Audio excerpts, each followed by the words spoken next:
CIB news, प्रयत्न आमचा, न्याय तुमचा. इराण युद्धात दोन देशांची एंट्री, भारताचं टेन्शन वाढलं. इराण आणि अमेरिका यांच्यातील संघर्षात आता दोन नवीन देशांनी एंट्री केली आहे. बहरीन आणि कुवेतने सौदी अरेबियाच्या मदतीने इराणच्या लष्करी ठिकाणांवर थेट हल्ले सुरू केले आहेत.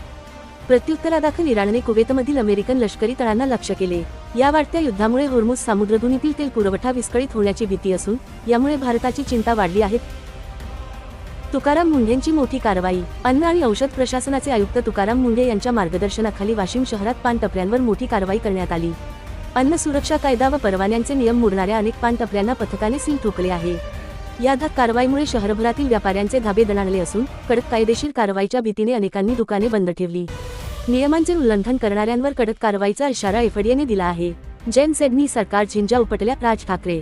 नीट पेपरफुटी प्रकरणी शिक्षण मंत्री धर्मेंद्र प्रधान यांच्या राजीनाम्यानंतर मनसे प्रमुख राज ठाकरे यांनी जोरदार टोला लगावला आहे.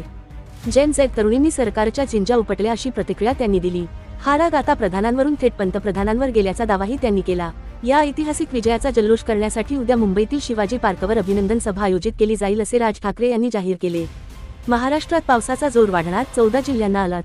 जुलै 26 रोजी महाराष्ट्रात पावसाचा जोर वाढण्याचा अंदाज हवामान विभागाने वर्तवला आहे. या पार्श्वभूमीवर राज्यातील 14 जिल्ह्यांमध्ये येलो अलर्ट देण्यात आला आहे. तर रायगड आणि रत्नागिरी जिल्ह्यांसाठी ऑरेंज अलर्ट जाहीर केला आहे. पुणे घाटमाथ्यावर अतिवृष्टीच्या शक्यतेने रेड अलर्ट जारी केला आहे. कोकण व विदर्भातही वादळी वाऱ्यासह पावसाची शक्यता असून नागरिकांना काळजी घेण्याचे आवाहन प्रशासनाने दिले आहे.